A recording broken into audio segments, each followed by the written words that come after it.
taping it? Number 4 coming out, the 7th of Never.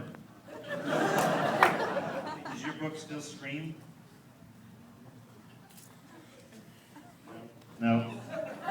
The battery wears out after an hour, I think it is. So, yeah, you wasted your money there, sir. I got some advice for you. Burn this book. Yes.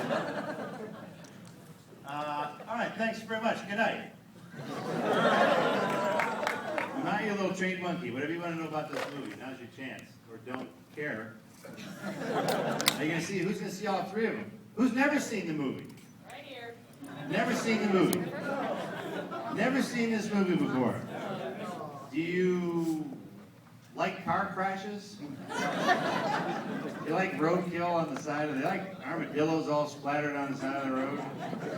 Like, what are your expectations for this movie? I haven't seen Army of Darkness. I just haven't seen that. Yeah, and I'm talking, who's not seen any of these movies? Still a few suckers over there. What do you expect out of these movies? I don't know. What have you been told? Is it scandalous? Like, what do you think this movie's rated?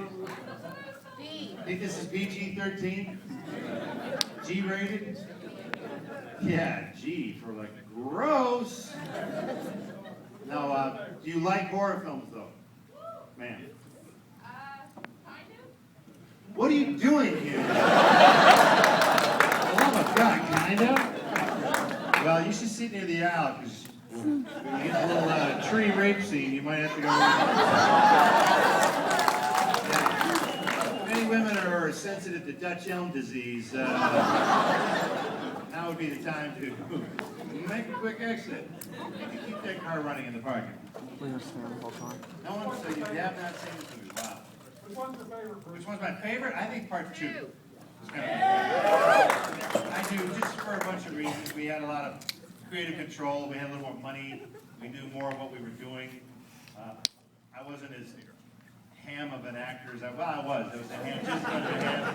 The dialogue was a little better. We were a little better at delivering it. And there's some slapstick in there, a little horror, a little humor. This one's really a melodrama you're about to see. We've got to bury her. We can't bury Shelley. She's a friend of ours. What kind of dialogue is that? Like Rocky Horror Picture Show. So, she's your girlfriend. You take care of her. Serious stuff. Yes. Bruce vs. Frankenstein. Bruce versus Frankenstein. You're talking about the sequel to My Name is Bruce. Yeah. We got to get a script that doesn't suck, and then we'll get right at it. We got a script, and I read it and went, yeah. Don't want to do that, because then you'd be asking questions of why it sucks so bad. We have to go through all that. I don't want to have to explain that. So we're going to fix that and get on. Yeah, Bubba Hotep Yeah! 2. Yeah! No! We don't have a script that's working yet. It's all about the script. Tweet Don Coscarelli. I told the other crowd the same thing. Tell him if he wants me in Bubba Nosferatu, get Joe Lansdale, the original writer, and have him write it. Then we're in business. Until that happens, I might as well hang out with Rick Perry in his small town. Talk about big ideas. Yes, sir. Who originally had the idea to cut your hand off and replace it with a chainsaw? Who had the idea of cutting my hand off and replacing it with a chainsaw? The twisted mind of Sam Raimi. You have to ask him in a fevered state. I don't know. I don't know how you get ideas for that. Hallucinogens, I don't know. I mean, moonshine, drinking up moonshine, I don't know. I don't know where you get twisted, sick ideas like that. I don't know. Yes? How did you come up with the cast for The Man with the Screaming Brain? Was it How did we actually- come up with the cast for Man with a Screaming Brain? Yeah, was it actually people from over there? People from over there? Yeah. In Bulgaria where we filmed? Yeah. Yes, we used Bulgarian actors, mostly. Did you just you found them when you went there? Yeah, they're hanging out on the street. I'm actor. We'll work for whiskey and vodka. A friend of mine who made the classic Alien Apocalypse. Wow. I made him go first. The Sci-Fi Channel wanted me to do 2 movies for them. I only had one idea, Man with the Screaming Brain, and I needed another idea. So I called my friend and said, hey Josh, you've got that Bugs Take Over the World movie thing. He went, yeah, I do. So I went, okay, good news is we're going to make that movie. He's like, yeah. But bad news is you're going first. Because if you've never made a movie in Bulgaria, don't. It's a great place. I have nothing against Bulgaria, but, you know, they built roads once. You wanted road, what is problem? What is that giant pothole there? You never said nothing about the pothole. You have a road, enjoy the road. They still have packs of wild dogs running around. I carried a bag of dog food in my car. So that when I saw a pack of wild dogs, I could keep them from killing me. Give them a diversion so I could run into the production office real quick. And so I watched the actors that he found. And I went, that guy's good, I'll use him. That guy sucks, I'm not using him. And I cherry-picked all of his actors. And then I included Ted Raimi. And I used Ted in all my stuff so that my performances always look more subtle. That's the key factor there. But Bulgaria has actors. They have full-time actors who... I had a woman who played a waitress, and she was going to go off and be a clown that summer. That's what you do in Bulgaria, I guess. I don't know. Clown around in Bulgaria. And then I brought in a woman who I knew could play the gypsy. Tamara Gorski, who was actually in some Hercules episodes as a character named Morrigan, so I met her there. And I knew that she would run around in high heels and a wedding dress in the summer in Sofia, Bulgaria. I knew that she would do that, so she got that part. Even though she's a pasty Ukrainian. It doesn't look like a gypsy at all.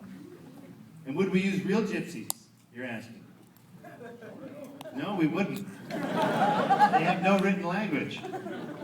Where do you put the call sheet? On the caravan that might not be there the next day? And all the equipment gone?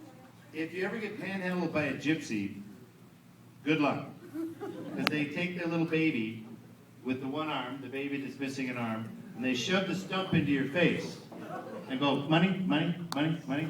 And when you go, no thanks, because you sound like an American, now they go, he's an American.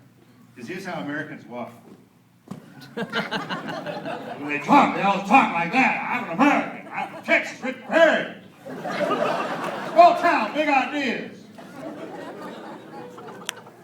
So I had to speak French to them in order to stop the panhandling. The gypsies will not panhandle from the French. I said, je ne sais pas si le camion pourra traverser le pont, which is, I don't know if the truck will be able to cross the bridge. It's the only full sentence that I still know from French class. But the gypsy turned and walked away because they knew that the French would never give them anything. That's how you know that. Any other questions about this movie before I let you experience this? And you people, I'm going to come back in and check up on you and see how you're doing. See if you're still sitting into your fancy little cheek. Or if you barfed in front of it. Yes, somewhere back in there. What was your worst experience filming all three of them? The worst experience? I don't know. I mean, pick one. Pick it. You know, Evil Dead 2, there's a sequence, Ash is shooting after his hand after he cut his hand off with a chainsaw.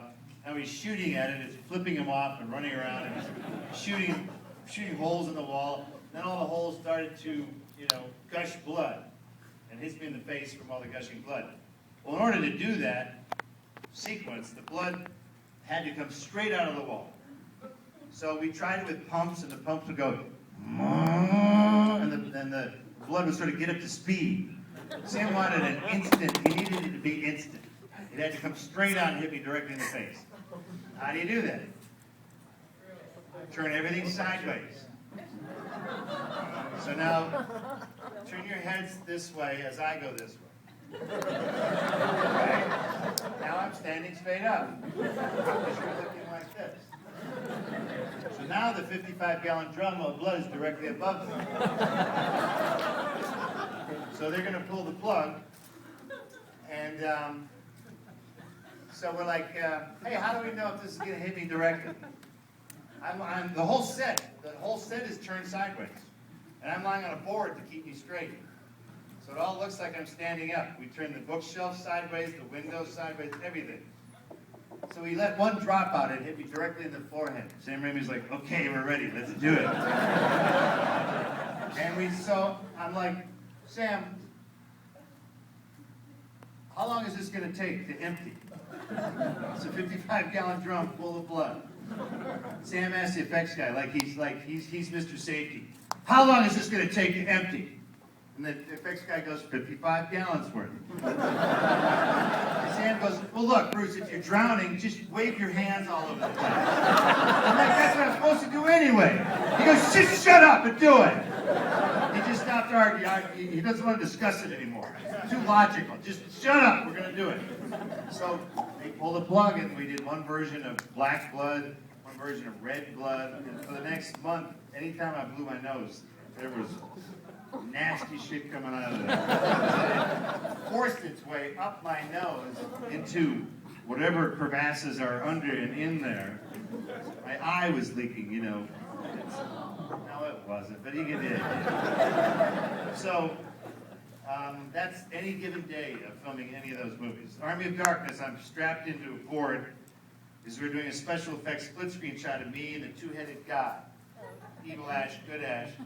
So I can't move. I'm completely strapped in because I'm not supposed to be able to move because we don't want me invade this part of the frame because they're splitting that off. Well. So we're ready to film. We can't find Sam anywhere.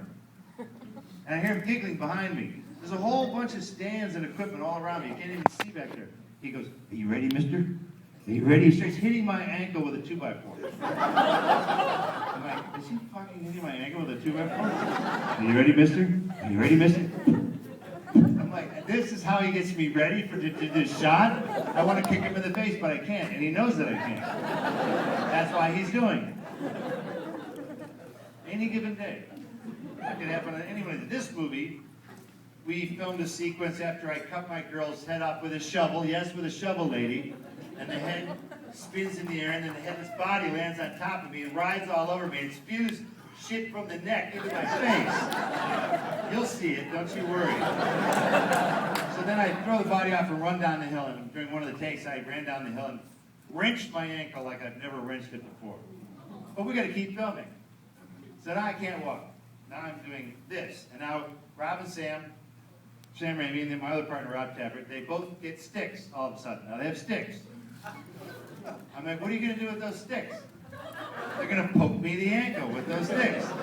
Is this fucking Lord of the Rings? I mean, is this